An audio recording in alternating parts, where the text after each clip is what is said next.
신약성경 누가복음 10장 페이지로는 110페이지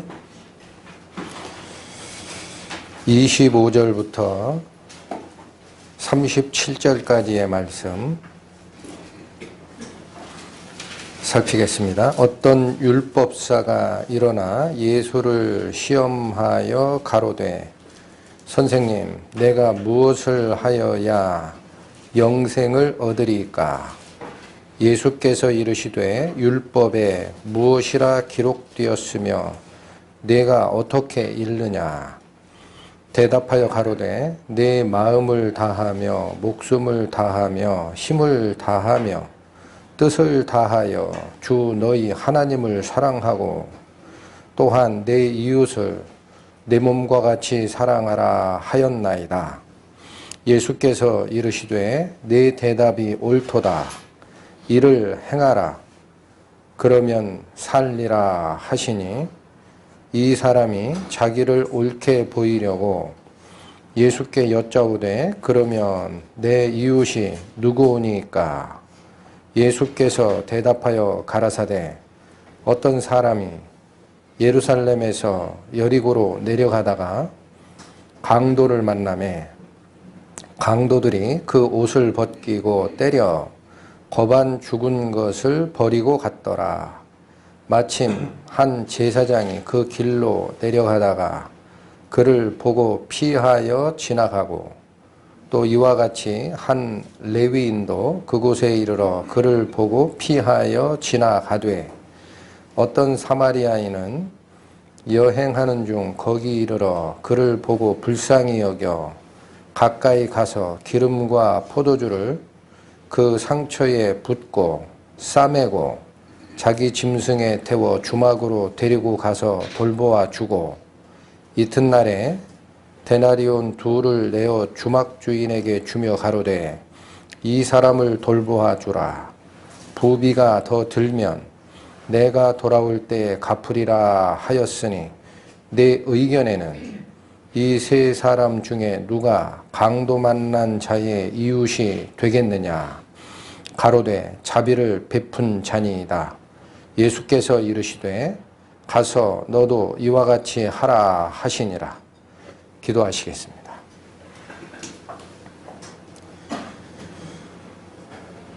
하나님, 오늘도 하나님의 기록하신 그 말씀을 통하여 저희에게 허락하신 약속과 그 은혜를 상고하고자 합니다. 이 말씀을 전하는 저나 듣는 여러 영혼들에게 본래 뜻하신 바가 무엇인지를 정확하게 전달하게 하여 주시고 그 속에서 저희 생각을 바로잡고 또한 저희를 이끄시는 말씀의 힘에 의지하는 저희 되게 이끌어 주시옵소서. 우리 주 예수 그리스도의 이름 받들어 기도 올렸습니다. 아멘. 네, 그 시간이 참 빠르다라는 느낌이 듭니다. 벌써 2018년 마지막 주간을 맞고 있고 이때에 그 우연히 제가 오늘 설교 말씀 제목을 무엇으로 할까 하다가 이게 너무나 잘 알려진 선한 사마리아인의 비유라는 거죠. 이건 기독교인이 아니더라도 하나님을 믿지 않는 이방인조차 이 말을 이용하여 법까지 만들고 있어요. 선한 사마리아인의 법. 이게 뭐예요? 선한 사마리아인의 법. 세상에서 얘기하는 것이. 그게 자기가 잘못을 했어도 제가 기억하는 것은 잘못을 했어도 다른 잘못한 자의 죄상을 드러내거나 해서 도움을 줬을 때는 그 형량을 감액하는 법으로 알고 있어요. 세상법에선.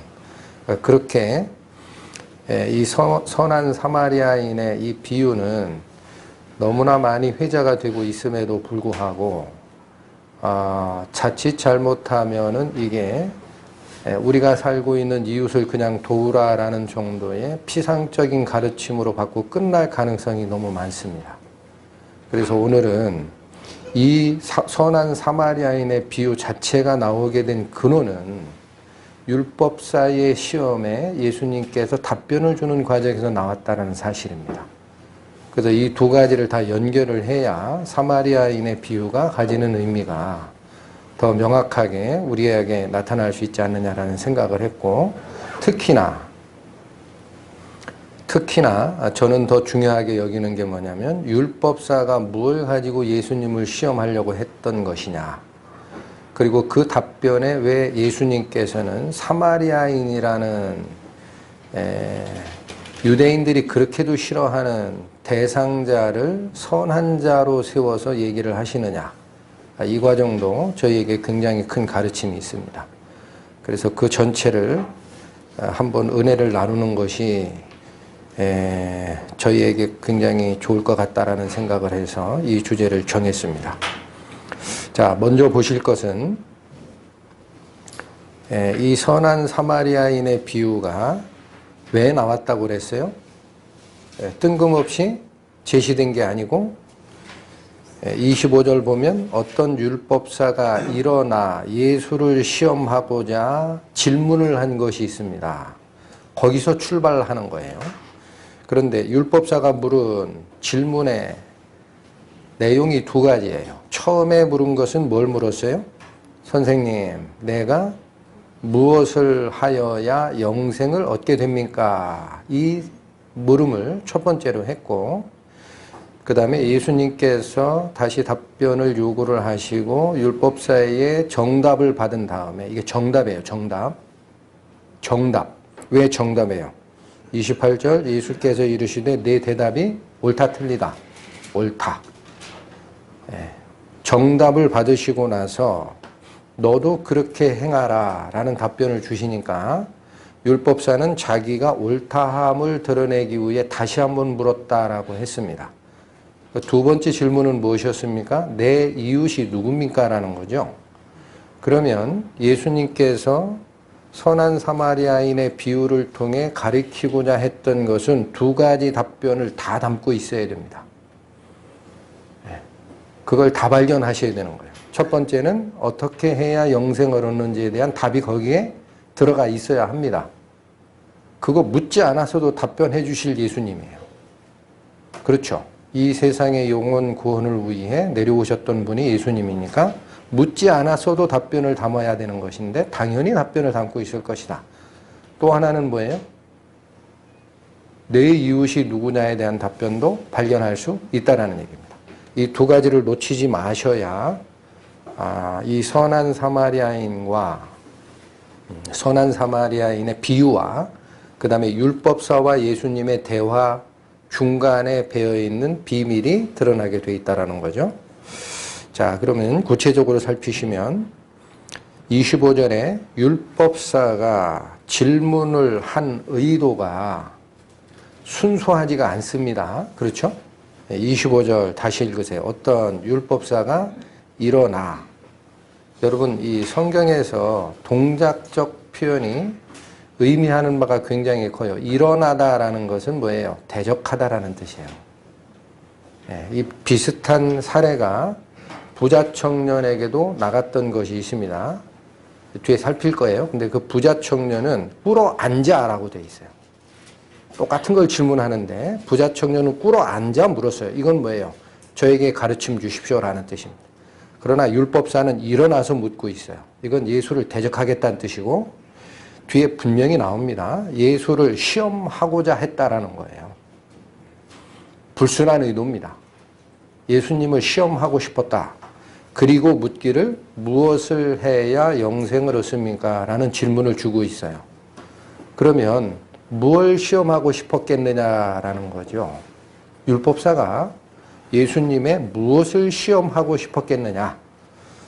성경의 그 이유는 앞뒤 문맥에서 나온다 그랬어요.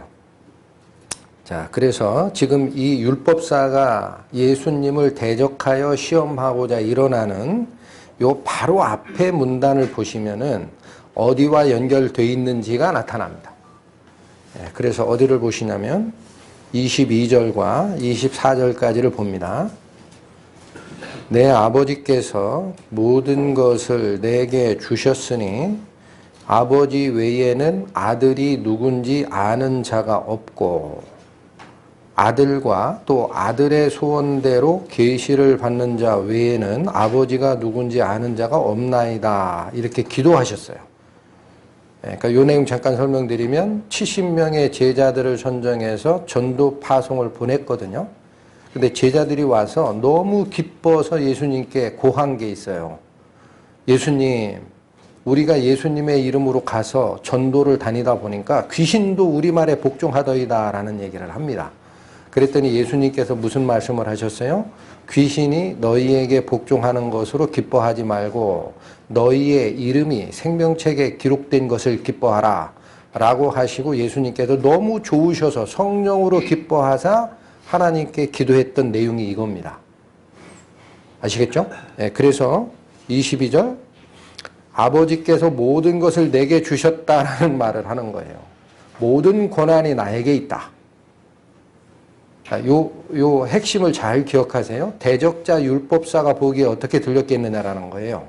모든 권한을 예수님께서 가지셨다라고 얘기를 하고 아버지 외에는 아들이 누군지 알지도 못하고 뿐만 아니라 아들이 원하지 않으면 아버지도 알 수 없다라는 얘기를 하는 거예요. 그게 내 권한이다라는 거예요. 그러니까 율법사는 아들은 모르겠어요. 아들은 인정 안 하니까. 예수님을 성자라고 인정한 적이 없으니까 율법사는. 그런데 그들이 섬겼던 성부 하나님은 계시잖아요. 근데 그들은 율법을 평생을 연구했기 때문에 자기들이 아버지를 안다라고 생각했을 거예요. 근데 여기 이 말은 무슨 얘기예요? 예수님께서 모든 권한을 가지고 계시기 때문에 나의 원함이 없는 상태에서 아버지를 알 자가 없다라는 얘기예요. 이게 굉장히 거슬렸던 거예요. 율법사 입장에서. 그리고 이어지는 말씀이 뭡니까? 23절 제자들 돌아보시며 종용이 이르되 이건 조용히 얘기하신 거예요. 뭐라고 얘기합니까? 너희의 보는 것을 보는 눈은 복이 있다. 그러시면서 24절 내가 너희에게 말하노니 많은 선지자와 임금이 너희 보는 바를 보고자 하였으되 보지 못하였다라는 거예요. 그러니까 구약에서는 이 비밀을 안 자가 없었다라는 거예요. 그렇죠? 그런데 누구는 보고 있어요? 제자들. 제자에게 얘기한 거예요. 23절 잘 보셔야 됩니다.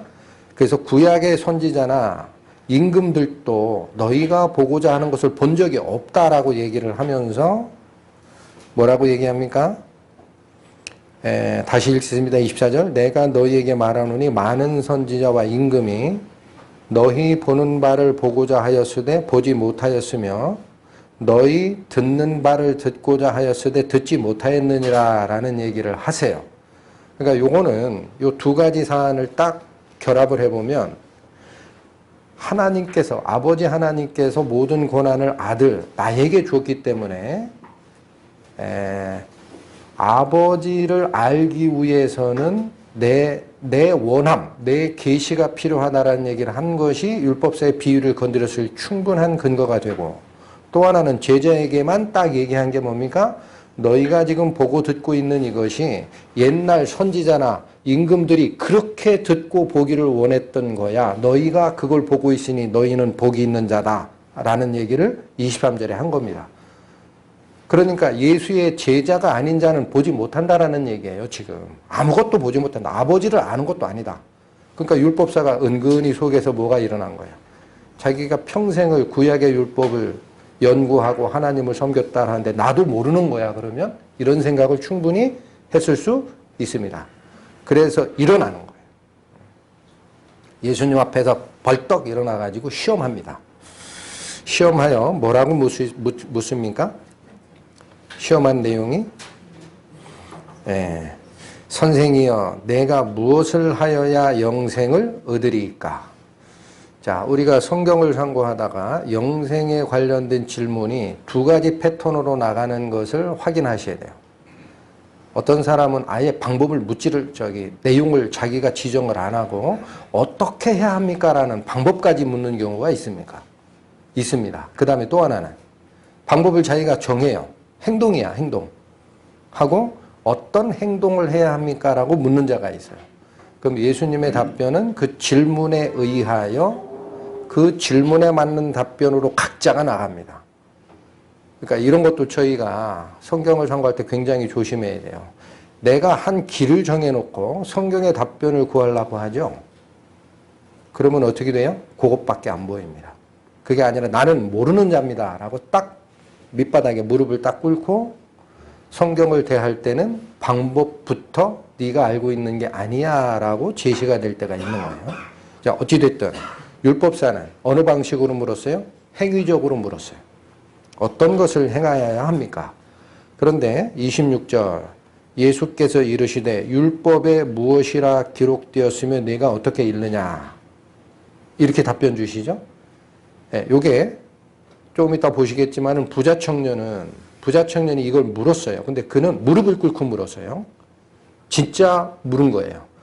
그랬더니 똑같아요. 그도 물은 것이 내가 무엇을 하여야 영생을 얻으리까라고 질문을 했을 때 예수님이 직접 계명을 설명을 합니다. 직접 계명을 설명해요.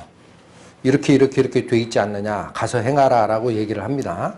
그런데 이 율법사의 질문에는 뭐라고 얘기하느냐면 네가 율법 알지 않느냐 어떻게 돼 있는지 한번 얘기해봐라 그렇게 얘기합니다. 그러니까 그거 무슨 얘기예요?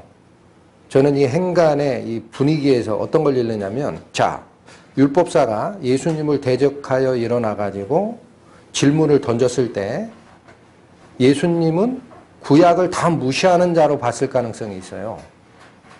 왜 그래요? 선지자도 몰랐다는 거예요. 임금들도 지금까지 몰랐다. 내가 모든 권한을 가지고 있기 때문에 나의 의도대로 계시를 받는 자 외에는 아버지를 알지 못한다라고 얘기를 하니 그러면 이 자가 구약에 기록되어 있던 구약의 율법을 다 버리는지를 보고 싶었던 거예요. 자기 마음대로 다른 얘기를 하는 자냐 이거를 보고 싶었던 거예요. 네가 얘기하는 영생이 뭐야? 그러면 얘기해봐. 이렇게 물은 거예요. 예수님께. 근데 예수님은 율법을 버리십니까? 안 버립니까? 네. 뭐라고 얘기해요? 율법에 어떻게 기록되어 있고 너는 그걸 어떻게 이해하고 있니? 라고 묻죠. 그러니까 여러분 구원받은 성도들이 율법과 은혜를 둘로 나누는 것이 굉장히 잘못된 거예요. 그런 가르침을 잘 받으셔야 됩니다. 항상 그렇습니다. 율법사는 대적하여 일어나여 물었고 뒤에 살필 부자 청년은 무릎을 꿇고 물었어도 행위에 대한 질문이 나왔을 때 예수님은 반드시 율법을 가지고 오십니다. 그게 맞는 거예요. 왜? 율법 누가 주신 거예요? 아버지 하나님. 맞죠? 신의 산에서. 그러면 그 아버지 하나님이 지시한 말 이외에는 자의적으로 말한 게 없다라고 그렇게 요한복음에서 강조했던 예수님께서 율법을 버리시겠습니까? 버릴 것 같으면 주지도 않습니다. 이게 우리가 너무 편협하게 생각하니까 율법과 은혜를 나누는 버릇이 있는 거예요. 같은 거예요. 그걸 발견해도 굉장히 큰 은혜입니다. 자, 그래서 율법에 네가 아는 바를 얘기하라. 네가 율법사 아니야? 그런 얘기예요. 네가 평생 연구한 거 율법 있지? 그거 설명 좀 해봐라. 했더니 답변은 정확하게 나갔어요. 역시 율법사입니다. 27절 대답하여 가로되 내 마음을 다하며 목숨을 다하며 힘을 다하며 뜻을 다하여 주 너희 하나님을 사랑하고 and입니다. and. 이게 첫 번째고 또한 내 이웃을 내 몸과 같이 사랑하라 하였나이다. 너무 정확한 답변을 하는 거예요. 모든 율법의 강령은 두 가지로 딱 연결이 됩니다. 하나님 사랑, 이웃 사랑. 하나님 사랑과 이웃 사랑이요. 딱 대답을 했어요. 했더니 예수님께서 뭐라고 합니까? 28절 정답이다 그런 얘기예요. 정답이야. 예수께서 이르시되 네 대답이 옳도다. 이를 행하라. 그리하면 살리라. 왜 율법을 행하면 산다라는 표현을 했을까요? 그게 진리이기 때문에 그렇습니다. 여러분 예수님 이 말하고 저 말하는 분 아니에요. 율법을 100% 지킬 수 있으면 살아요. 율법을 100%, 100가지 중에 99가지 지키고 하나 안 지키면 사는 게 아니고 그러니까 양팔저울에 어느 쪽 선행을 한 게 무겁고 악행을 한 게 가벼우냐 이걸 보고 재는 게 아니라 100% 지키면 살게 돼 있어요. 왜? 죄가 없는 자니까. 행위적으로 일단 답변을 했습니다. 자, 그런데 율법사는 끝나질 않았어요. 29절에 뭐라고 합니까? 이 사람이 자기를 어떻게 보이려고? 옳게 보이려고 다시 질문 들어갑니다. 2차 질문 들어가요. 그러면 내 이웃이 누굽니까? 이렇게 물어요. 우리말에 자기를 옳게 보이려고 라고 표현된 이것은 원어적 의미나 영어 성경에 가보시면은요, 내가 의롭다라는 것을 나타내려고 라는 뜻이에요. 그 얘기는 무슨 얘기예요?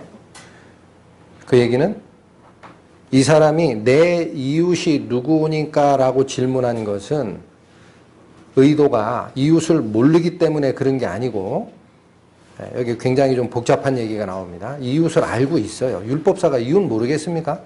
하나님 사랑, 이웃 사랑을 얘기할 정도인데 자기가 생각하는 이웃이 있어요. 그래서 나는 내가 생각하는 이웃에 대해서 나는 지금까지 율법적으로 그 이웃을 전부 사랑했나이다라는 걸 드러내고 싶었던 거예요. 자기를 옳게 보이려고 라는 말이 그 뜻입니다. 안 한 게 아니에요. 부자 청년도 그 얘기 했죠. 무릎 꿇고 묻는, 좀 이따 볼 겁니다. 부자 청년도 예수님께서 부자 청년이 묻기를 내가 무엇을 하여야 영생을 얻으리까? 라는 질문을 했을 때 예수님이 똑같이 나갔어요. 행하라. 그러니까 부자 청년이 뭐예요? 제가 이걸 다 행하나이다라고 하죠. 그 율법적 행위는 부자 청년도 다 지켰다고 생각하고 있고 율법사도 다 지켰다고 생각하고 있는 겁니다. 그러니까 내가 의롭다라는 걸 드러내려고 하나 더 묻는 것이 뭐예요? 그럼 내 이웃이 누굽니까? 라고 물었어요. 그러면 이 말은 무슨 뜻이에요? 여기가 조금 복잡하죠. 그래서 여기에는 율법사가 생각하는 이웃이 있어요. 예수님이 생각하는 이웃의 범위가 있어요. 이게 달라요. 드러나게 돼 있어요. 율법사는 어떻게 생각하고 이걸 질문했겠어요? 자기가 읽고 있는 율법에 이웃이 누구냐라고 기록된 구약의 기록. 그걸 생각하고 질문을 한 겁니다. 그러면 이들의 입장에서는 누가 이웃으로 봤을까요? 구약 성경에. 쫓아가 봐야죠. 자, 어디를 보시냐면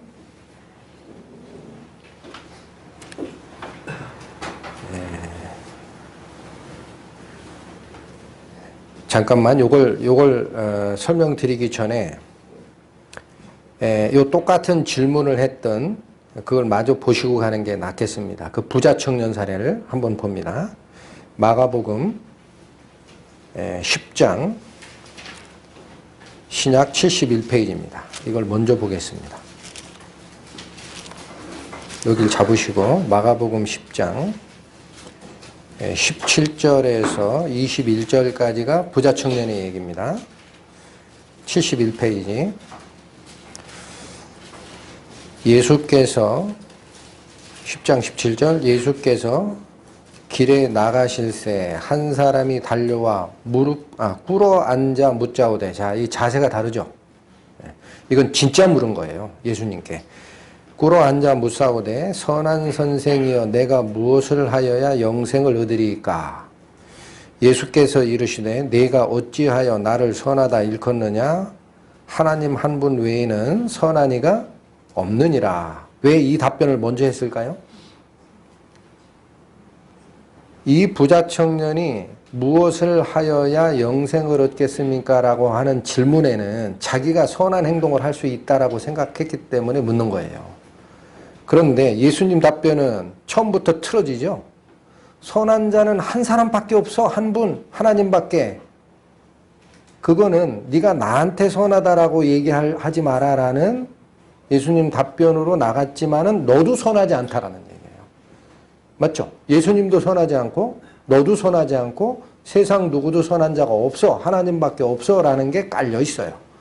네, 그렇게 얘기하면서 19절 내가 계명을 안 하니 살인하지 말라, 간음하지 말라, 도적질하지 말라, 거짓 증거하지 말라, 속여 취하지 말라, 내 부모를 공경하라 하였느니라. 율법을 다 풀어주시죠. 네. 20절 여짜오되 선생님이여 이것은 내가 어려서부터 다 지켰나이다. 거짓말한 게 아닙니다. 네. 그 율법적 행동은 다 한 거예요. 그랬더니 21절 예수께서 그를 보시고 미워했어요? 사랑하셨어요? 사랑하사. 네, 여기 잘 봐야 돼요. 사례가 달아요. 사랑하사 가라사대.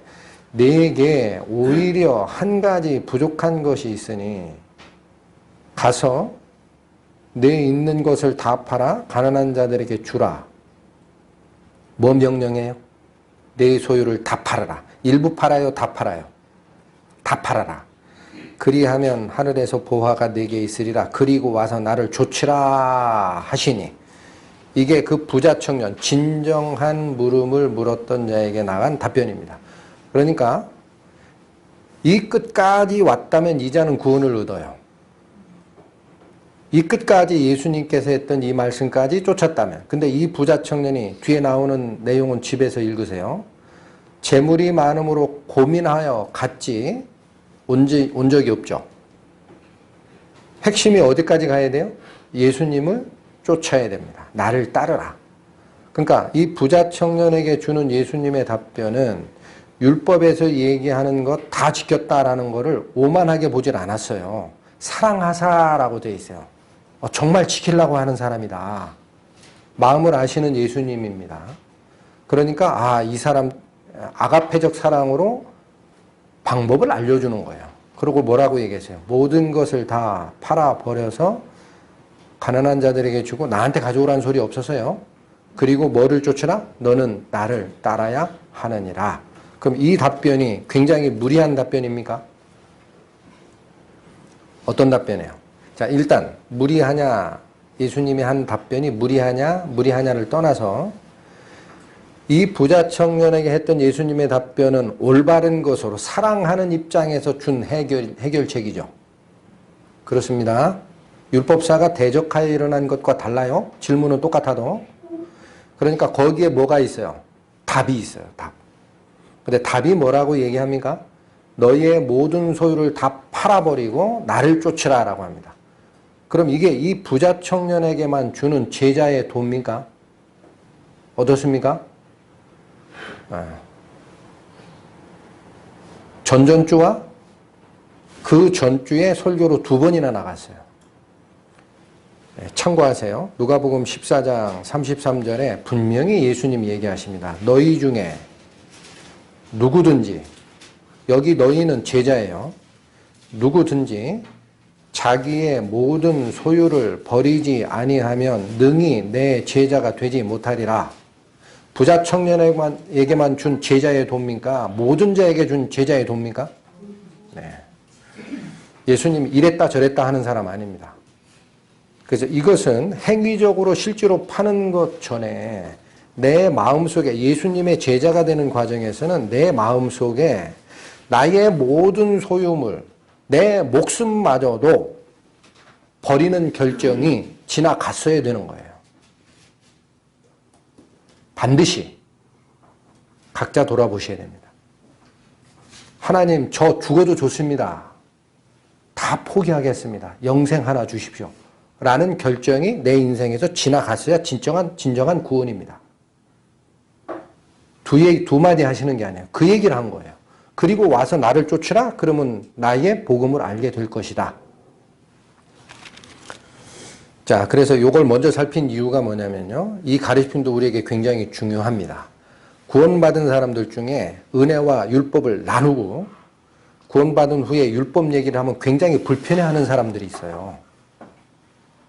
그거 잘못된 거예요. 반드시 기억해야 됩니다. 율법은 하나님이 생각하는 당신의 거룩함, 당신의 의의 기준입니다. 이걸 폐지한 적이 없어요. 다만 내가 이거를 수행할 수 없습니다. 그러니까 이걸 이미 완벽하게 수행하신 그분에게 내가 공짜로 거기에 얹혀 타는 거예요. 그게 하나님의 의를 내 걸로 만드는 칭의의 구원이라는 거예요. 이게 파괴가 되면 예수님의 행동이 십자가 사역이 의미가 없어져요. 뭐하러 해요 그러면? 완전히 지킨 자가 없는데 율법이 왜 필요해요?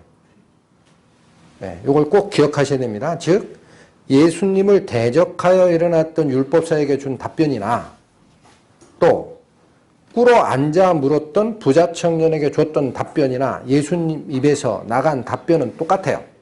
너희의 모든 소유를 포기하고 나를 쫓으라라는 거예요. 그건 제자들에게 줬던 말과도 똑같다라는 사실 절대 잊어버리시면 안 됩니다. 하나님은 두말하시는 하나님이 아니에요. 이걸 꼭 기억하시고, 자, 아까 말씀드리려고 했던 거 다시 갑니다. 그렇다면 율법사가 예수님께 네가 생각한 그것이 정답이야 라는 인정을 받고 나서 자기를 의롭다라고 나타내려고 내 이웃이 누구요? 라고 물었다라는 건 뭐냐면 예수님 답변이 자기가 생각하는 이웃과 똑같은 이웃을 얘기했다면 자기는 의로운 자입니다. 다 했으니까. 그 생각하에서 물었다는 거예요. 그러면 율법사가 생각한 이웃은 누구겠습니까? 그걸 살피겠다라는 거예요. 자, 레위기로 갑니다. 구약 175페이지.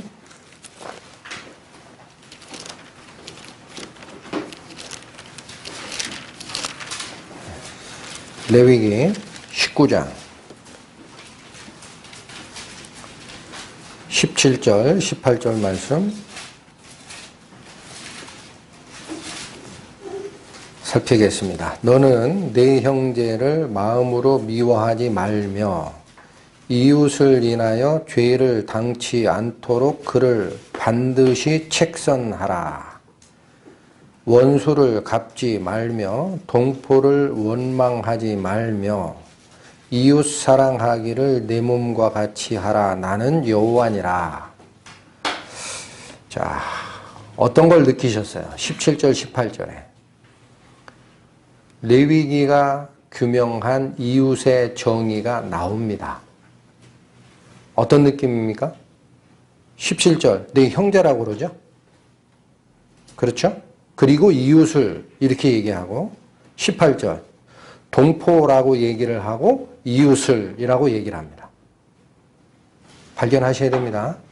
그 율법적, 레위기가 얘기하는 율법적 이 물타리는요, 유대인들이 그렇게도 지키고 싶었던 우리 민족의 개념이에요. 이방인은 이웃으로 생각한 적이 없어요.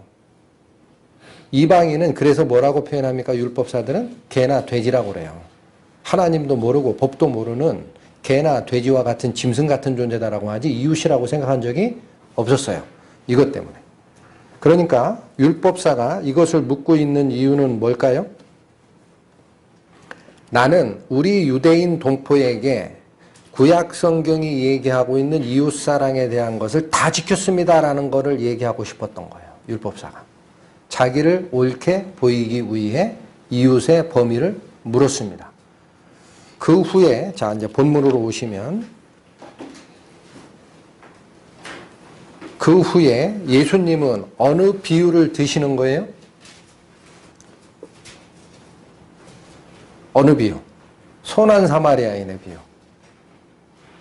자, 그리고 이제 결론을 여러분이 한번 이건 다 아는 얘기입니다. 읽으셨어요. 예수님께서 누가 강도 만난 자의 이웃이냐라고 물었을 때 자비를 베푼 자, 즉 사마리아인입니다 라는 답변을 얻어냈죠. 바뀌는 거예요.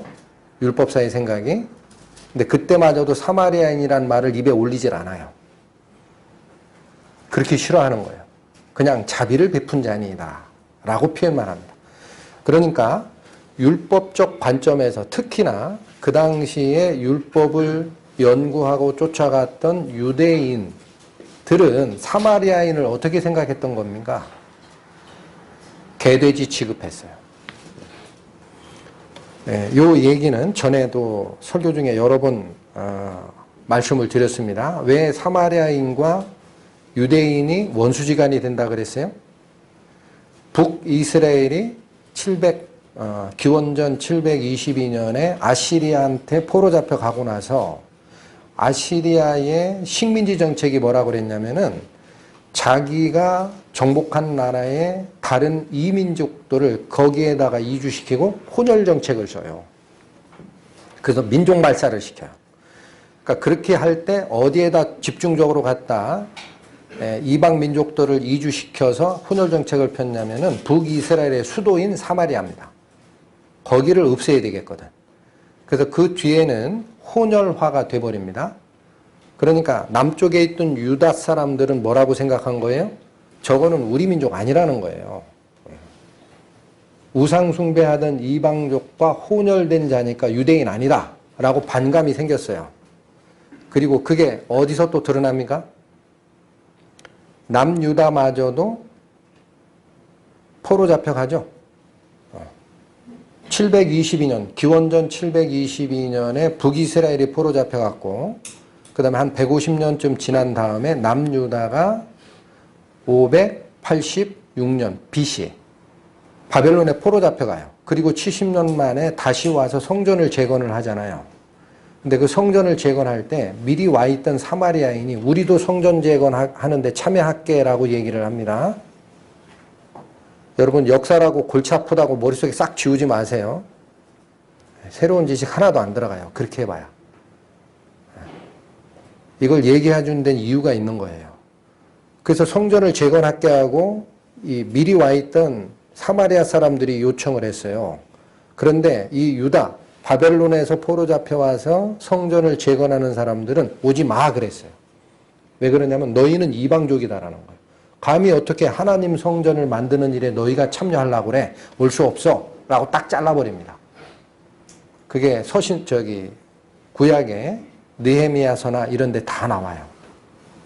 자, 그러니까 어떻게 되세요? 종교적으로 반감을 산 겁니다. 사마리아인과 남유다 사람들은 종교적으로 갈라졌어요. 근데 이들도 분명히 하나님을 섬기는 사람들이거든요. 그러니까 어떻게 했냐면은 예루살렘 성전에는 제사를 하러 가지를 않고 그리심산이라고 그 사마리아 바로 앞에 그리심산이 있어요. 거기에다가 자기 성전을 따로 세워요. 그게 산당형 성전이에요. 그리고 다른 선지서들은 버리고 모세의 오경만이 하나님 말씀이요 해서 따로 모세 오경만 가지고 있는 성경을 만들어요. 근데 그 내용도 사마리아인에게 합당하게 문구를 고친 사마리아 오경이라는 걸 만들어서 따로 하나님을 쫓아가는 일을 합니다. 그리고 나서 또 어떻게 됐느냐면요. 와서 성전을 건축하고 살면서 제 기억에 BC 120년쯤 돼요. 그때 마카비 혁명이라는 게 일어나는데 왜 마카비 혁명이 일어나느냐면 그 당시 유대를 지배하던 알렉산드리아, 그러니까 알렉산더 대왕의 후계 네 나라 중 한 나라가 그 안티오쿠스 에피파네스 4세라는 사람이 애굽하고 전쟁하다가 지고 올라가다가 화가 나가지고 내 말 안 듣는 이 유대인들 본때를 보이겠다 해서 성전에다가 제우스 신상을 세우게 하고 돼지 피로 제사 드리게 하는 문제가 생겼어요. 그래서 마카비 혁명을 일으키고 반발해서 성전을 깨끗게 하고 그게 수전전입니다. 깨끗게 하고 나서 그 밑에 한 3대 정도 마카비 왕조가 이루어지는데 제일 힘이 셌던 요한 힐카노스라는 자가 BC 120년쯤에는 자기 예루살렘 성전에 제우스 신상과 돼지 피가 뿌려졌던 것을 성결케 한 것만 만족한 게 아니라 사마리아에 보니까 그리심산에 이상한 성전 세워졌거든요. 이건 성전 아니라는 거예요. 그래서 싹 가서 무너뜨려 버려요. 그래서 그때는 완전히 왼수가 됩니다. 그래서 사마리아 사람들이 사는 그 지역은 남유다 사람들이 위에 갈릴리로 가려면은 있죠. 여길 지나가질 않아요. 더럽다고. 그래서 어떻게 통행하느냐? 예루살렘에서 요단강 옆으로 건너가 가지고 이렇게 쭉 올라가서 다시 요단강을 건너가요. 아예 상종을 안 했어요. 그러니까 율법사가 생각하는 입장에선 사마리아인은 이웃이에요, 아니에요? 거의 왼수지간이죠. 근데 예수님은 지금 누구를 샘플로 해서 이웃을 만들어 갑니까? 강도 만난 자를 도와준 게 사마리아인이잖아요. 자, 그러니까 네 입에서 얘기해봐. 이런 경우라면 누가 이웃이야? 그랬더니 강도 만난 자의 이웃이 사마리아인이라는 답변이 나온 거예요. 이해하시겠어요? 그러니까 이웃의 개념이 어떻게 됐다라는 거예요. 잘못됐다라는 거. 근데 이것은 이 율법사만이 가지고 있었던 생각이 아니에요. 제자들도 그런 생각을 가지고 있었어요. 한번 볼까요? 누가복음 9장. 오늘 본문이 있는 누가복음 10장의 바로 앞장입니다. 누가복음 9장에 52절에서 56절을 보겠습니다.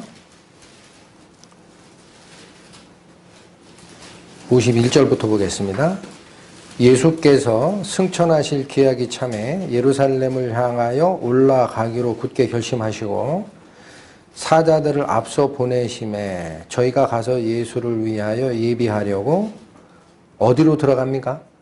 사마리아인의 한 촌에 들어갔더니, 그러니까 이거는 갈릴리 쪽에서 사역을 하시던 예수님이 이제는 예루살렘으로 가는 과정인데 중간에 갈릴리에서 예루살렘으로 내려오려고 그러면 요단강을 건너가는 방법 말고 직접 가면 어디를 통과해요? 사마리아 지역이죠. 그래서 그 사마리아인의 한 고을로 들어간 거예요. 했더니 53절 예수께서 예루살렘을 향하여 가시는 고로, 이게 이유예요. 예루살렘을 향하여 간다는 걸 알고 그런 얘기입니다. 저희가 받아들이지 아니하는지라. 사마리아 사람이 예수를 영접했어요? 배척했어요? 배척한 거죠. 왜 그래요? 사마리아인들은 예루살렘의 성전으로 가는 자는 원수지간이에요. 종교적으로. 자기들이 섬기는 성전이 어디 있어요? 그리심산에 있었었죠. 물론 요한 힐카노스가 예수님 오시기 전 120년 전에 그 성전마저도 헐었지만 자체적으로 예배를 드리고 있었어요. 성전이 없지만. 그러니까 예루살렘을 향하여 간다라고 하면은요, 싫어하는 거예요, 사마리아 사람들.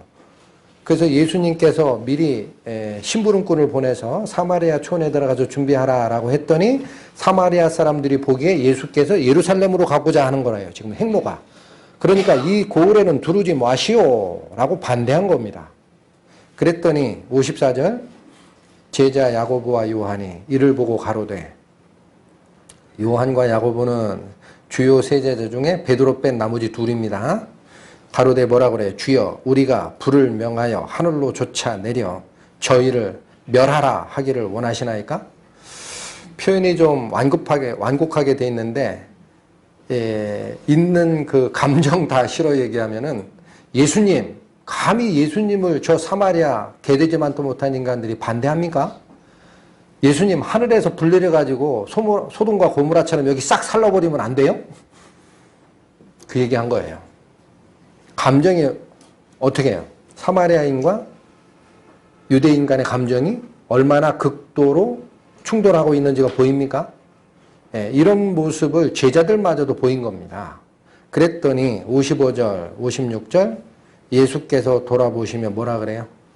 꾸짖으셨어요. 그러지 마라. 그러고 뭐라 그래요? 함께 다른 촌으로 돌아서 가십니다. 이제 빙 돌아서. 이해하시겠어요?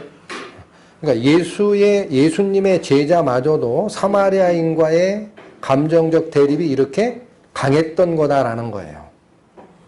그러니까 율법사가 생각하고 있는 그것이 무리도 아니었을 것이다 라는 겁니다. 자, 그런데 지금 이 요한과 야고보 이 사건 이후에 예수님이 별명을 지어줍니다. 뭐라 그래요? 보아너게라고 하죠. 요한과 야고보는. 그 뜻이 뭐예요? 우레의 아들, 천둥의 아들, 성질 진짜 급한 이 두 형제, 이런 뜻이에요. 성질 급한 형제. 그 뒤에 아마 이 별명을 지어줍니다. 보아너게, 우레의 아들. 굉장히 감정적으로 직선적으로 반응한 이 모습을 보고 그런 별명을 지어줬던 거예요. 자, 어찌됐든 간에 그러면 예수님이 제자들이 사마리아인에 대해서 보이는 그 반감적 감정 행동을 보고 예수님은 뭐라고 했어요? 꾸짖으셨어요. 그거 잘못된 거야 라는 거예요. 그렇게 하는 게 아니야. 우리 전에 배웠습니다. 예수님께서 수가성, 어디예요? 사마리아 그 지역에 있는 한 고을이죠. 거기에 사마리아 여인을 우물가에 만나서 전도하시고 이끄시는 거 보셨죠? 예수님은 유대 민족만을 위해서 온 예수님이 아니에요. 그러니까 이 벽을 싹 허무는 거예요. 그렇다면 예수님께서 얘기하시는 이러한 이웃의 범위가 구약 성경과 다른 걸까요? 아까 구약 성경에 다시 가볼까요? 레위기 9장.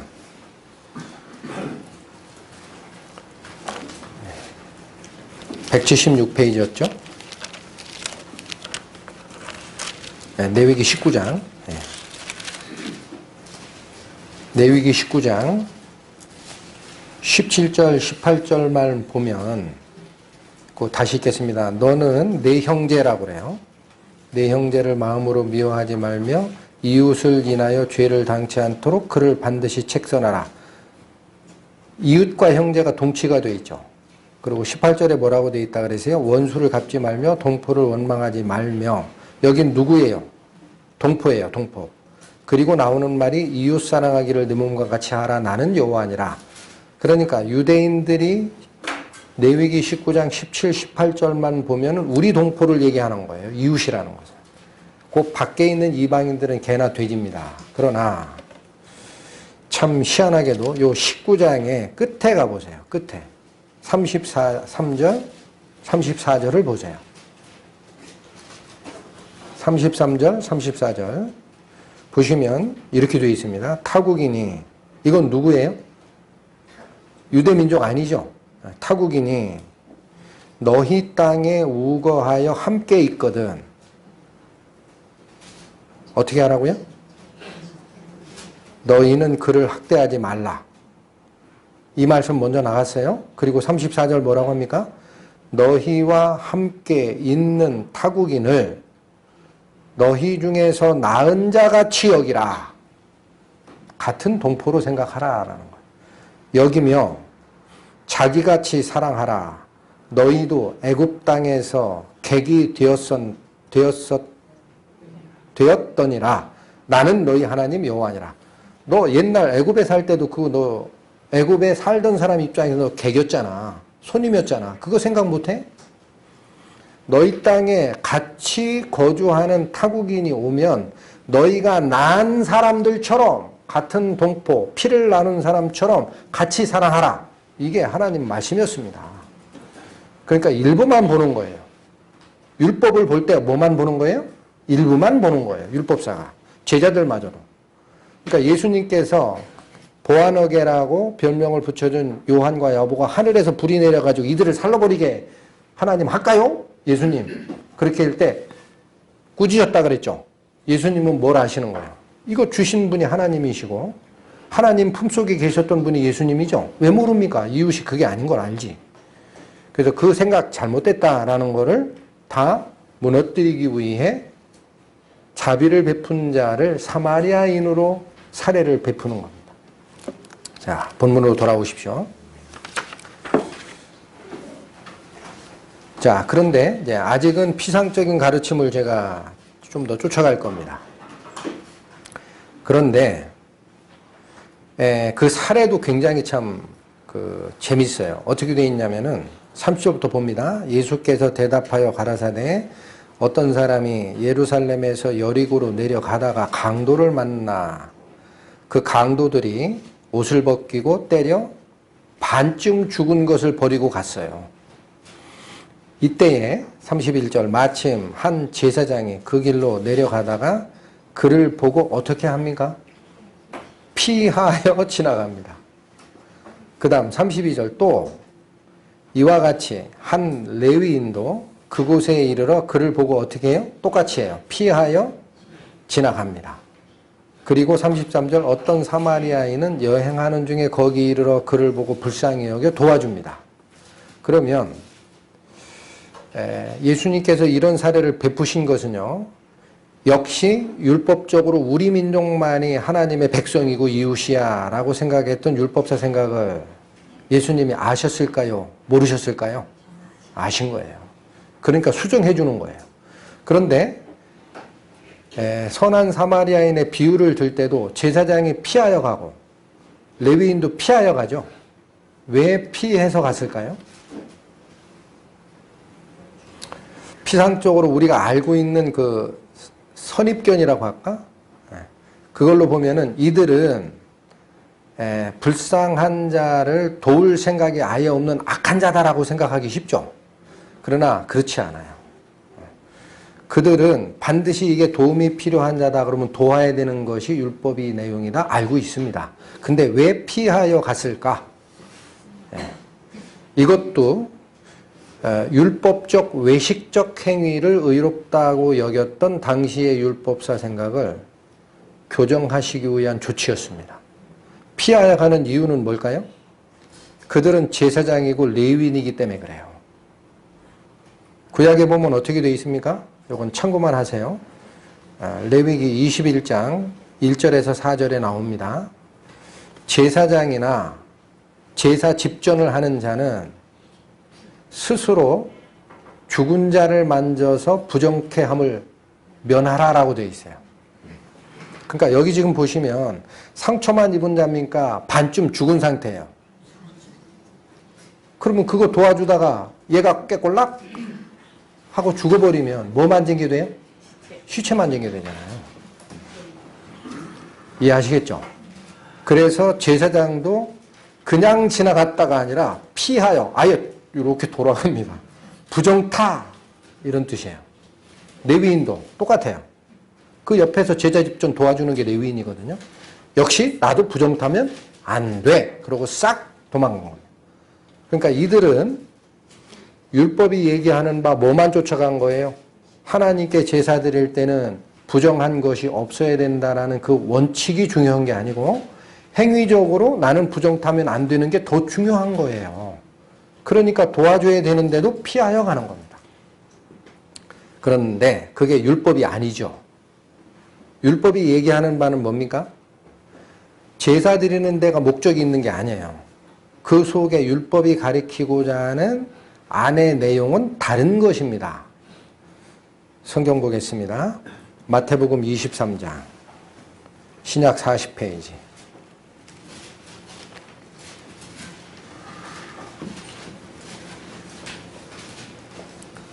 23장 23절 예수님께서 하신 말씀입니다. 화 있을진저 무엇하는 서기관과 바리새인? 외식이라는 게 뭐예요? 겉으로 드러나는 행동만을 추구하는 자를 얘기합니다. 겉으로 드러나는 행동만을 추구하는 자. 화 있을진저 외식하는 서기관과 바리새인들이여 너희가 박하와 회향과 근체의 11조를 들이되 앞에 열거한 박하, 회향, 근체라는 것은요 채소예요. 채소를 밭에 심어서 수확을 했을 때도 그 11조를 드리는 거예요. 그러니까 이게 뭐냐면 구약에 얘기하는 11조는요 곡물의 11조와 짐승의 11조를 얘기를 합니다. 곡식과 짐승, 채소는 언급이 없어요. 그건 뭐예요? 반찬이잖아요. 쉽게 얘기하면 쌀보리 생산량의 10분의 1, 양, 염소, 난 것의 10분의 1을 드리라라고 되어 있지 채소는 언급한 적이 없어요. 그런데 그 당시 바리새인과 율법사들은 이 율법을 정확하게 지키려고 뭐까지 드렸던 거예요? 밑반찬이 되는 채소도 11조를 나는 드립니다라고 자랑한 거예요.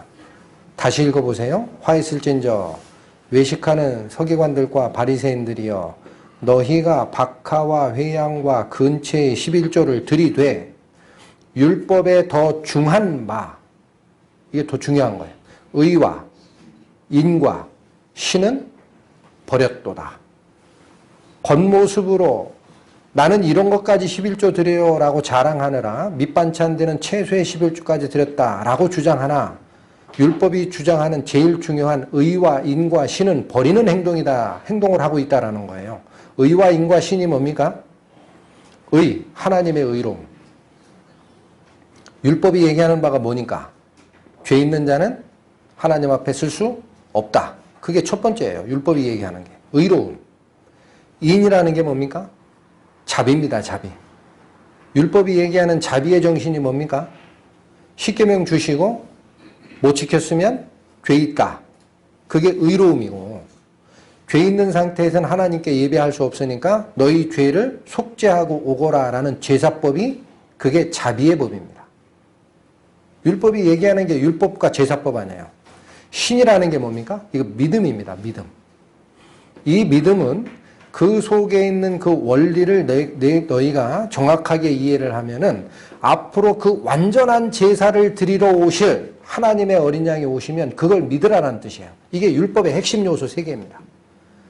하나님이 얘기하는 율법은 하나님의 의로움을 버린 적이 없고 또 너희가 율법을 지킬 수 없다고 해서 그대로 정죄하는 게 아니라 그 죄를 속죄하는 제사법, 자비의 법이 존재하고 이것이 내 것이 되기 위해서는 내 모든 것을 버리고 그분 말을 믿으라라는 믿음의 법이 그 속에 있는 거예요. 믿지 않는 자는 제사를 못 드리게 돼 있어요. 구약에도. 너희가 죄가 있음을 깨우치거든 양이나 염소를 데리고 와서 죽여 제사를 드리라라고 돼 있어요. 안 드리는 자는 그때도 속죄가 안 됩니다. 그 무슨 의미가 있다고 자꾸 드리라 그래? 나는 안 할 거야. 하면 죄사함이 없는 거예요. 신약도 마찬가지인 거예요. 그러니까 여기 굉장히 중요한 얘기가 나와요. 예수님께서 율법을 무시하거나 필요 없다라고 한 적이 있습니까? 없습니까? 없습니다. 뭐를 지적한 거예요? 겉으로 나타나는 행동 가지고 네가 깨끗하다라고 하는 그걸 지적한 거예요. 이게 위선인 겁니다. 위선. 속에 있는 것은 이해를 못하고. 자, 그래서 예수님께서 또 어떻게 얘기하십니까? 마태복음 12장 가보세요.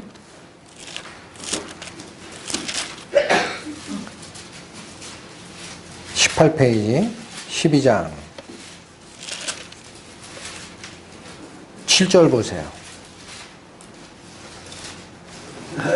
나는 자비를 원하고 제사를 원치 아니하노라 하신 뜻을 너희가 알았더라면 무죄한 자를 죄로 정치 아니하였으리라.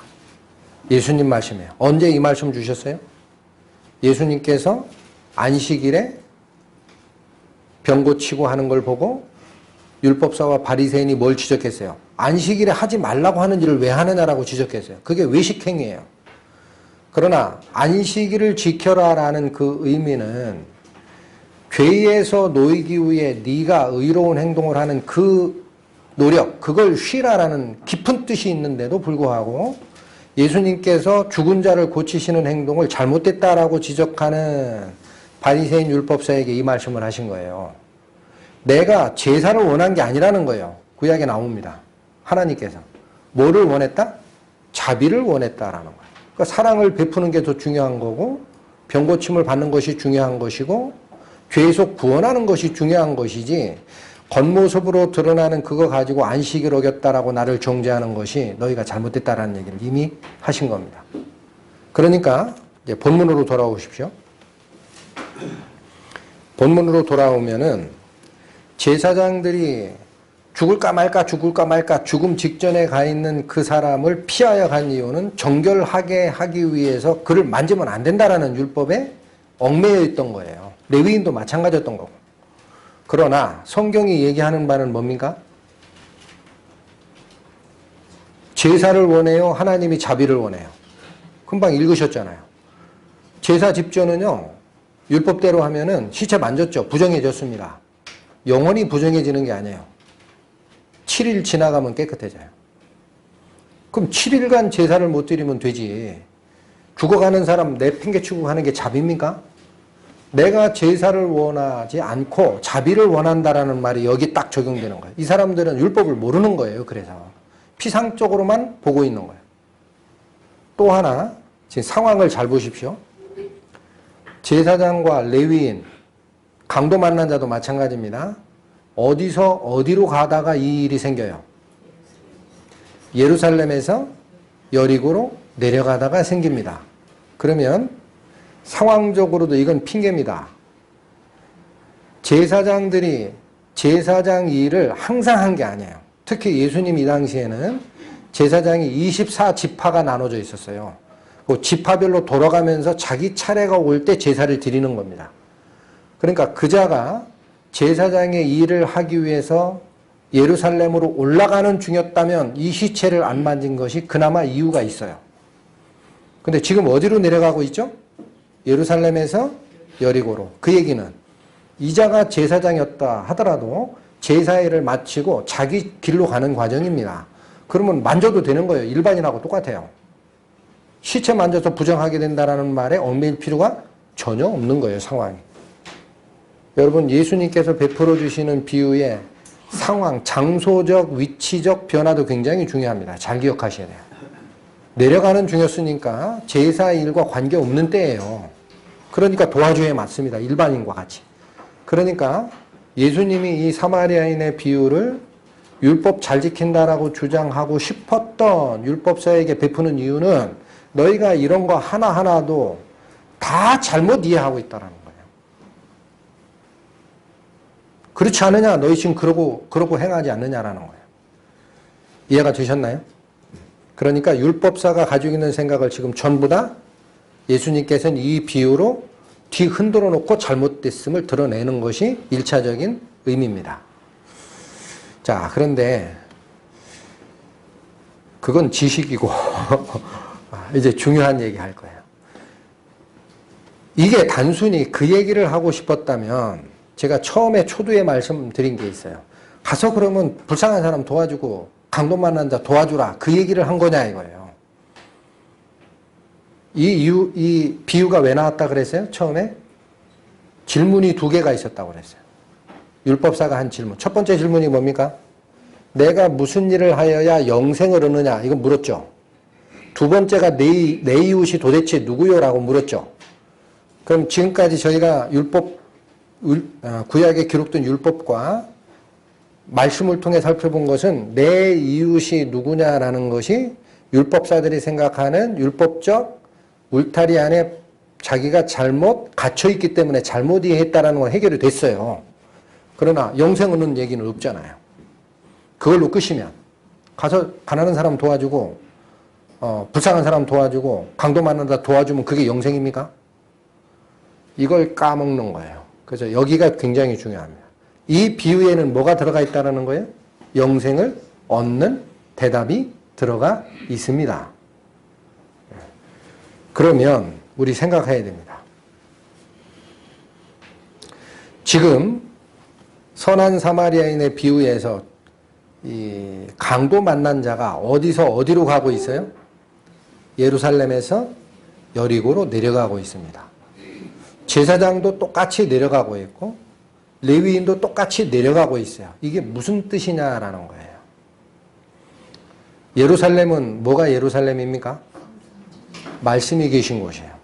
빛이신 말씀이 계신 곳, 성전이 있는 곳, 그곳이 예루살렘입니다. 하나님의 말씀이 계신 곳.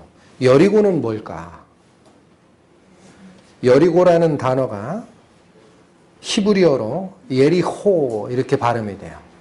이 호 발음이 이 목젖을 울리고 나오는 발음이라 우리나라 사람은 발음하기 힘들어요. 그래서 그냥 고라고 표현하는데 코 이렇게 표현하는데 원래는 여리호예요. 근데 그 단어가 성경사전을 찾아보면 어디서 나왔다라고 얘기를 하느냐, 야레아흐 이런 단어에서 나왔대요. 모르셔도 됩니다.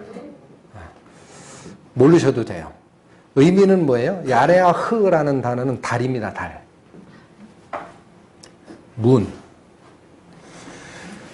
빛이 있는 곳이 예루살렘인데 밑에 있는 여리고는 빛이에요? 달이에요? 달이에요. 다시 얘기합니다. 진짜 빛이 태양이라면 달은 비슷한 것을 우리에게 줘요. 그러나 자기가 발광체가 아닙니다. 뭐예요? 진짜 빛을 받아 반사하는 거지 그것은 참빛이 아니에요. 그런데 이 참빛을 떠나 반사하는 빛인 여리고로 내려간다는 말이 무슨 말이냐라는 거예요. 여리고라는 것은 그 성읍과 관련된 이름이 또 하나가 나옵니다. 성경사전을 찾으면 뭐라고 하느냐, 향기의 마을이라고 나와요. 그 여리고가 루아흐에서 나왔다고 얘기합니다. 우리 영을 얘기할 때 루아흐하고 발음이 똑같아요. 근데 그건 향기라는 뜻이 또 하나가 있어요. 그렇다면 우리가 전에 세리장 삭개오 설교 말씀 나간 적 있죠? 그자가 어디서 세리장 역할을 하고 있었다라고 배웠습니까? 여리고입니다. 그 왜 여리고에서 세리장 역할을 하느냐 봤더니 여리고는 요단강 바로 옆에 있고 그래서 그런지 그 향료를 만들어내는 그런 허브나 이런 식물이 있죠. 그게 잘 자란대요. 그러니까 자체적으로도 향료가 생산되는 주산지이기도 하고 또 하나는 사람들이 이동을 할 때 그 여리고 지역을 통과하게 돼 있대요. 그래서 거기가 무역지예요. 그래서 각종 향료와 향수들이 거래되는 장소였기 때문에 세리들이 그 관세라고 합니다. 무역세. 그걸 걷기에 굉장히 세수가 많았던 지역이 여리고라고 합니다. 그래서 성경사전에 보면 여리고가 뭐냐? 향기의 마을이다라고도 표현이 되는데 저는 이렇게 받고 있습니다. 참빛된 예루살렘을 등지고 가짜 빛을 발하고 있는 여리고를 향하여 내려가는 것. 그리고 얘가 왜 우리를 유혹하느냐? 향기가 있어요. 우리 육감적으로 느끼는 끌리는 것이 향기가 끌리는 거 아니에요. 그 다음에 거기는 돈이 있고 물질이 풍부합니다. 무역이 있기 때문에. 그러면 결국 참빛인 하나님을 등지고 물질의 유혹, 또 나의 감각을 충족시켜줄 육신적 유혹을 쫓아 내려가는 인생길인 거예요. 그렇게 받고 있습니다. 이 길이가 굉장히 깁니다. 35km나 돼요. 예루살렘에서 여리고까지가. 또한 왜 내려간다라고 표현하느냐면요. 예루살렘은 해발 고도가 약 800m 지역이 되는 산에 있어요, 산. 근데 여리고는 어디에 있어요? 요단강 바로 옆에 있습니다. 궁금하신 분 집에 들어가서 성경 지도 한번 보세요. 근데 그 요단강은 사해로 들어가는 바로 입구죠. 사해가 해발 마이너스 한 400m 지점이에요. 지구상에서 가장 낮은 지역입니다. 마이너스 400m로 내려가요. 해발 고도보다. 근데 그 바로 옆에 있는 지역이기 때문에 여리고 지역의 해발 고도는 마이너스 200m쯤 된다 그래요. 그러니까 플러스 800m 해발 고도에서 마이너스 200m까지면 해발 고도 차이가 얼마나 나요? 1000m가 납니다. 1000m. 그럼 머릿속에 상상을 해보세요. 1000m 높은 산에서 35km 거리를 통해서 이 평지 지역까지 내려온다고 생각하면 이 길이 짧은 길이에요? 긴 길이에요? 긴 길이죠. 그리고 그곳에는 요지, 교통의 요지이기 때문에 꼭 산적들이 있어요. 갈취하려고, 숨어있다 뺏으려고. 이런 곳을 내려가는 인생길이 예루살렘에서 여리고로 내려가는 장면을 선한 사마리아인의 비유에서 예수님이 배경으로 깔고 있지 않느냐라고 저는 봤습니다. 그리고 중간에 강도 만났다라는 게 무슨 뜻이에요? 강도 만났는데 어떻게 됐어요? 거의 죽었어요. 그게 우리 인생 아닙니까? 하나님을 떠나 세상이 얘기하는 물질의 풍요와 그의 유혹을 쫓아 평생을 살아가는 과정에 죄가 나를 죽였는지 알지 못하다가 발견하게 되는 상태입니다. 그 자가 선한 사마리아인의 도움을 받게 되는 겁니다. 죽은지 모르면요, 못 만나요. 죽은지 모르면 못 만나요. 내가 죽었구나라는 걸 알 때 도움의 손길이 오게 돼 있어요. 그래서 이것도 잘 보세요. 강도 만난 자도 예루살렘을 떠나 여리고로 내려가고 있다가 만났고, 제사장도 레위인도 똑같이 길이 어디로 향하고 있어요? 여리고로 향하고 있어요. 율법을 아는 자나 모르는 자나 마찬가지 죽음의 길로 가는 거예요. 근데 딱 한 사람만 희한하게도 예루살렘에서 여리고로 내려가지 않는 자가 있습니다. 누굽니까? 사마리아인입니다. 사마리아인 보세요. 33절. 어떤 사마리아인은 여행하는 중에 거기에 이르러, 이렇게 돼 있죠. 그러니까 이 여행하는이라고 하니까 우리가 느끼기에는 야, 참 세월 좋다, 어디 구경 가나 보다, 이렇게 생각하기 딱 좋죠. 그런데 원래 원문의 의미는 자기 길을 가다라는 뜻입니다. 그러니까 뭐 구경하러 가는 게 아니라 이분은 자기 길을 가고 있었어요. 목적지가 있는 거예요. 그리고 나서 이 불쌍한 자를 발견을 하고 해주는 조치가 뭡니까? 34절, 가까이가 기름과 포도주를 그 상처에 붓고 싸맸다라고 합니다.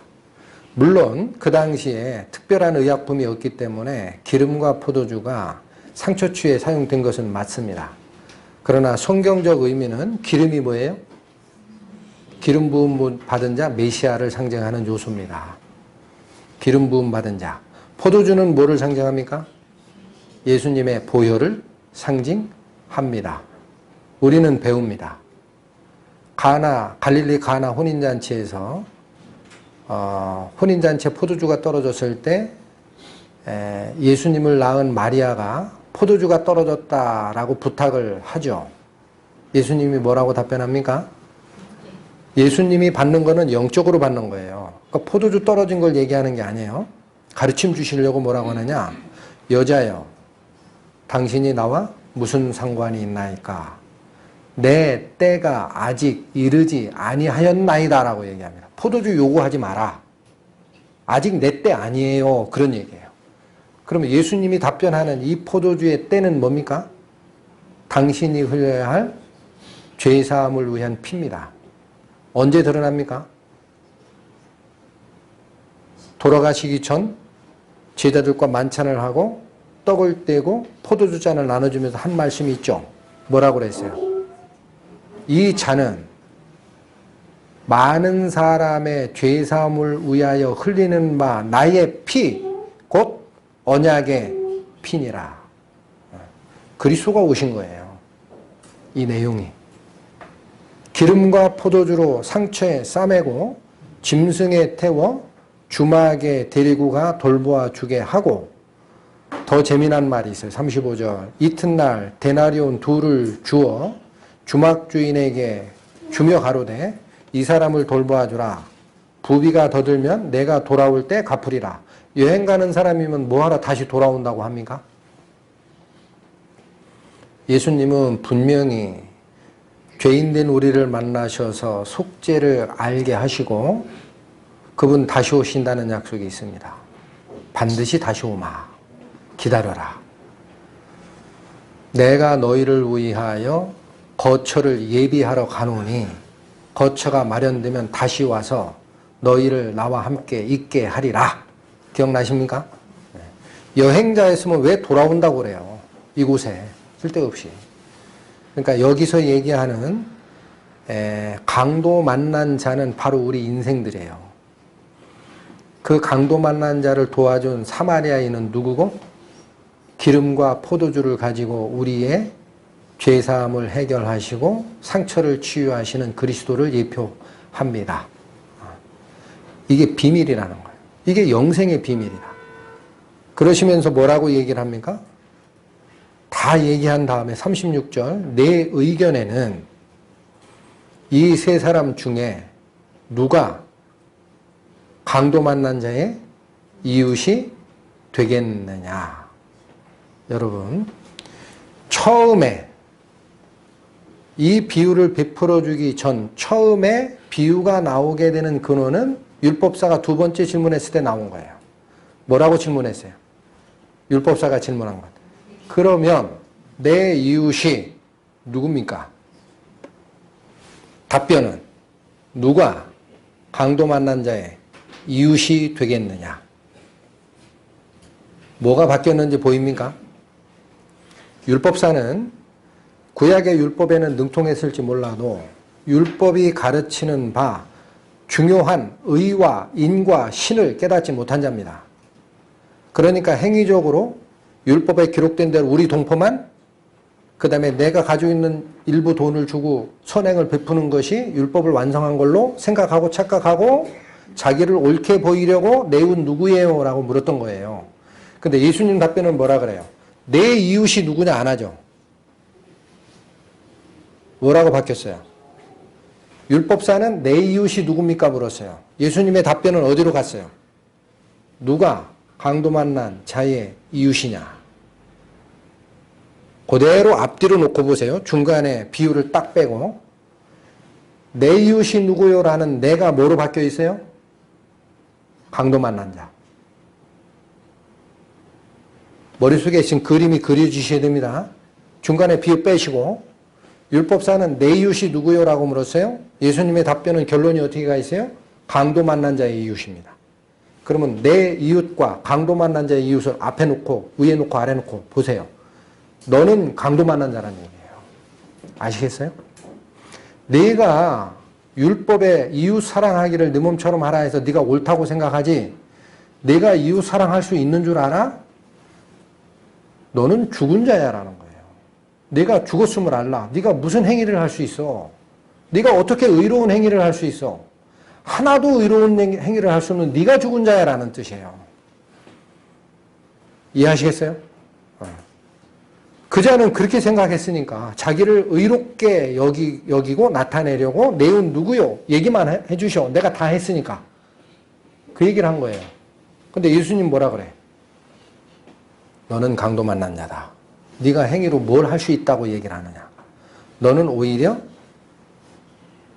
기름과 포도주를 가지고 오는 사마리아인의 도움을 받아 네가 먼저 살아나야 될 자야 라는 거예요. 이걸 놓치시면 안 됩니다. 그래서 뒤에 나오는 말이 뭡니까?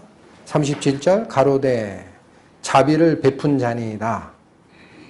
자, 여기 아직까지도 이 율법사는 자기 고집 안 버렸어요.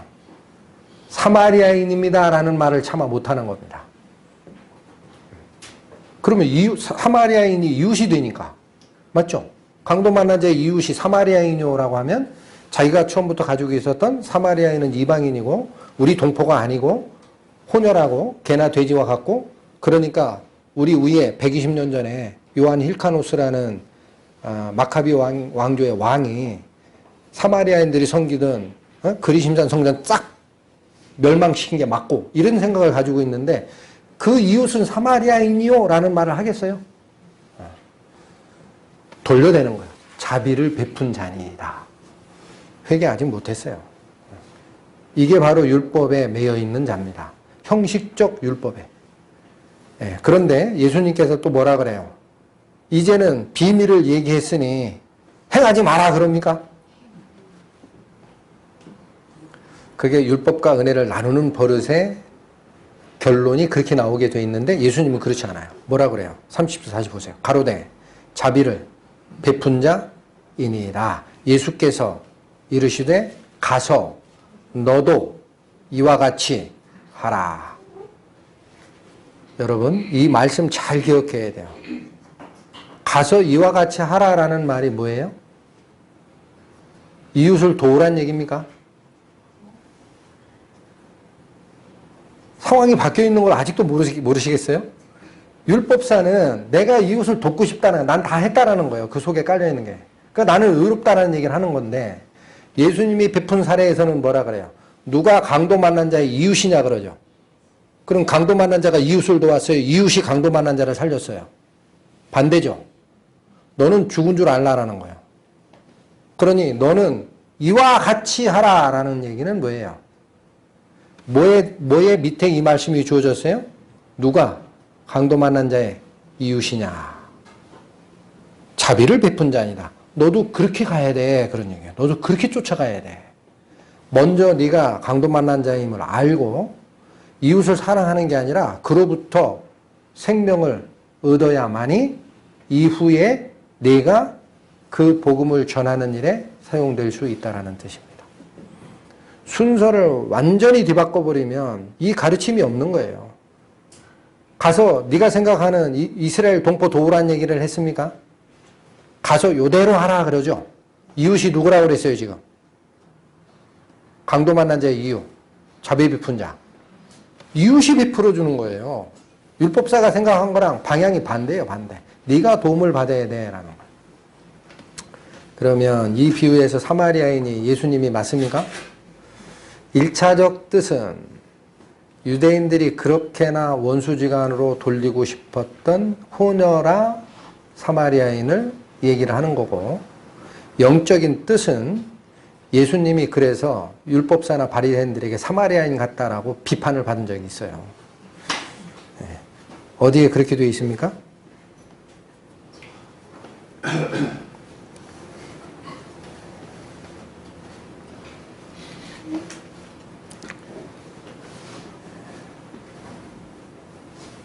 요한복음 8장 가보십니다.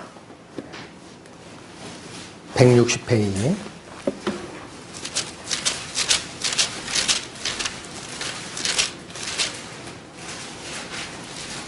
요한복음 8장 48절.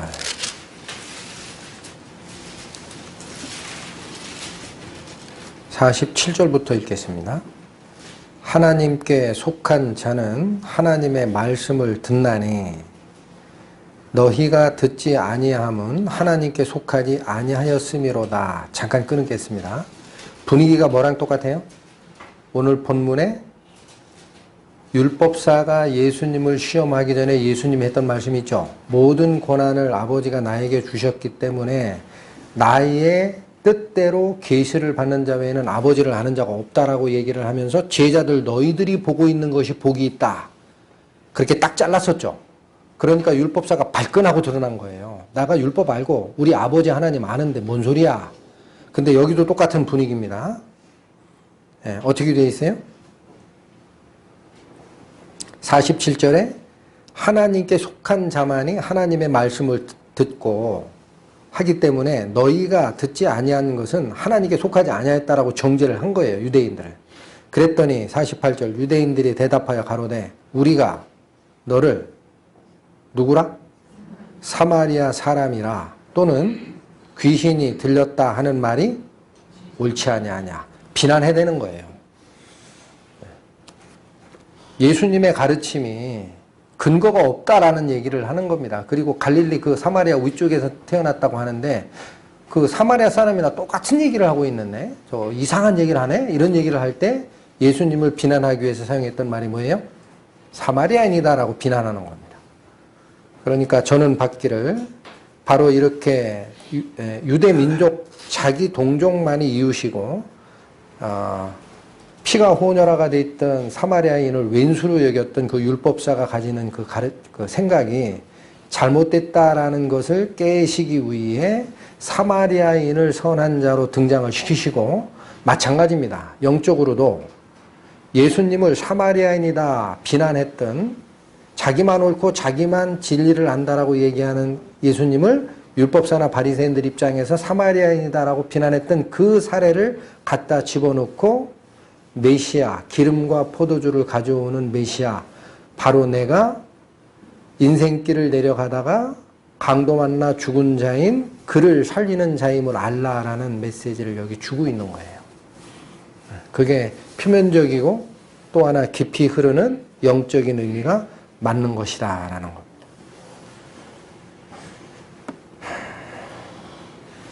자, 그래서 제가 하나 더 살피고 갈 것은 이 선한 사마리아인의 비유에서 제사장도 구원함을 얻지 못하고 레위인도 구원함을 얻지 못하지만 누가 구원함을 얻게 됩니까? 강도 만난 자만이. 네, 그래서 강도 만난 자가 무슨 뜻이라 그랬어요? 참빛인 예루살렘은 모르고 향기나고 물질이 풍부한 가짜 빛을 비추고 있는 세상을 향하여 가던 사람이 죄와 사망의 사실을 깨닫고 죽음을 이해한 때, 그게 영적인 해석에 해당이 됩니다. 성경에서 분명히 얘기하는 게 뭐예요? 죽지 아니하면 살 수 있습니까? 어떻습니까? 찾아볼까요? 누가복음 9장. 오늘 본문에 있었던 이게 다 그쪽에 나옵니다. 바로 앞장에 9장 24, 25절 봅니다.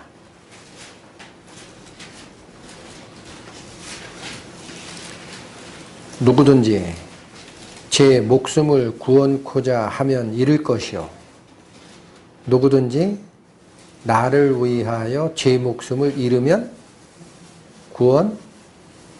구원하리라.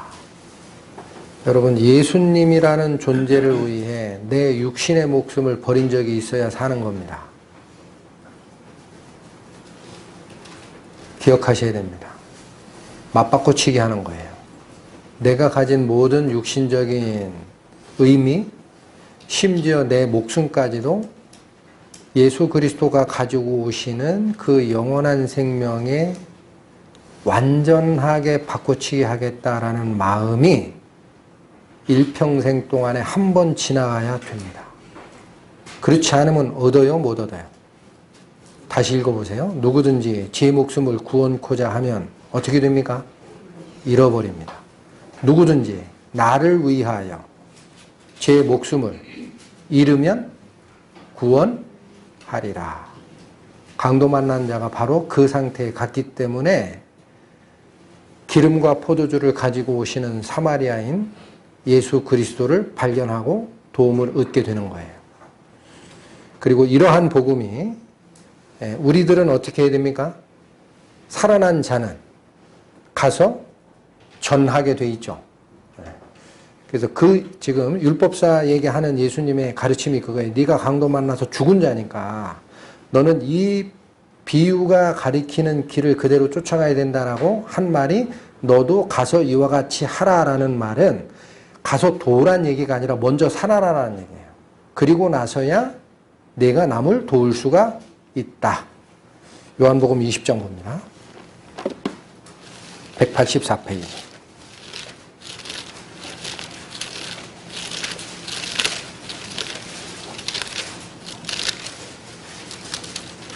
(21절)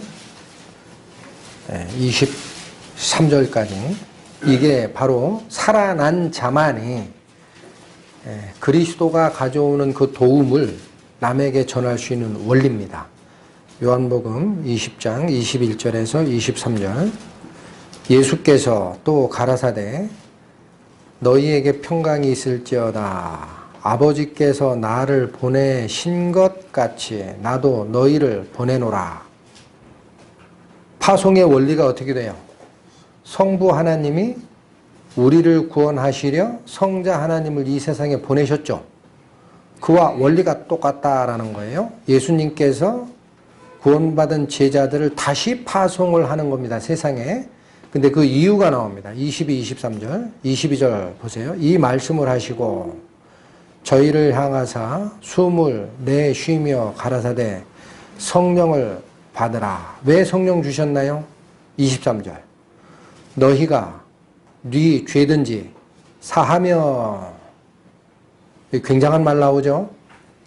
너희가 네 죄든지 사하며 사하여질 것이요 네 죄든지 그대로 두며 그대로 있으리라 하시니라. 우리가 예수님께 받은 이웃사랑의 핵심이 뭐냐면요. 물론 육신적으로 어려운 사람 도와주는 게 맞습니다. 그런 거 해야 합니다. 그러나 핵심은 뭐예요? 강도 만나 죽게 된 자를 구원하라라는 거예요. 구원받은 자는 성령이 있기 때문에 그 성령의 역사로 인하여 내가 하는 게 아닙니다. 성령의 인도하심으로 누구든지 죄 있는 자가 있으면 가서 발견하면 하나님의 복음으로 그분의 기름과 포도주로 싸매고 살려내라. 이 명령이 나오는 거예요. 이것이 내가 이웃을 도울 수 있는 유일한 길입니다. 율법사는 이걸 모르고 있는 거예요. 내 이웃이 누구이니까? 예수님 답변? 강도 만난 자의 이웃이 누구냐? 너는 강도 만난 자이니 먼저 살아나거라. 그 후에야 성령의 인도함을 따라 다른 강도 만난 자, 죄인된 자를 복음으로 살리는 역할을 할 수 있다. 그것이 진정한 이웃을 사랑하는 길이니라. 이것이 선한 사마리아인이 우리에게 주는 어떻게 해야 영생을 얻느냐. 예수님은 그 답변을 다 주신 겁니다. 율법사가 행위로 물었으나 예수님께서는 그 행위의 율법을 버리지 않고도 어디까지 끌고 가신 거예요? 은혜의 율법까지 끌고 가시는 거예요. 답변 주시는 거예요. 너는 가서 이렇게 해야 된다. 이 내용을 몰랐을 거예요. 율법사는. 자, 그래서 오늘은 이게 아마 들으시기에는 조금 재미없으셨을 것 같아요. 왜 그러냐면 영적인 의미만 풀어드리면 그 굉장히 좋아들 하시는데 왜 하필이면 율법사가 예수님을 시험했겠으며 율법사는 그걸 가르쳐주기 위해서 왜 하필이면 사마리아인을 등장시키셨을 것이며 그들은 왜 이 강도 만난 자를 피해가는 것이 정당하다라고 생각했는지 구약에 얘기하는 율법의 겉모습 말고 밑에 깔려있는 진실이 무엇인지를 드러내시고자 하신 겁니다. 두 가지 다를 기억할 때 우리는 하나님께서 말씀하셨던 율법도 버리지 않는 것이고 그 뜻을 가지고 오신 성자 하나님이 완성하신 은혜도 그 연장선이구나라는 사실을 분명하게 알게 되는 겁니다. 오늘 말씀은 여기서 마치겠습니다. 기도하시겠습니다. 하나님의 은혜를 찬양합니다.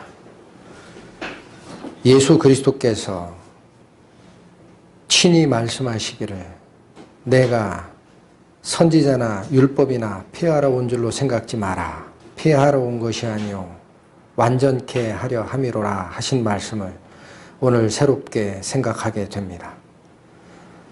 하나님께서 정하신 의로움의 그 기준을 유일하게 완성하시고 뛰어넘으신 은혜의 하나님 예수 그리스도를 저희가 올바로 이해를 하고 그분의 의로움과 그분의 자비를 다가오는 모든 세대에 복음으로서 전하는 저희 되게 이끌어 주옵소서. 예수님 이름 받들어 기도 올렸습니다. 아멘.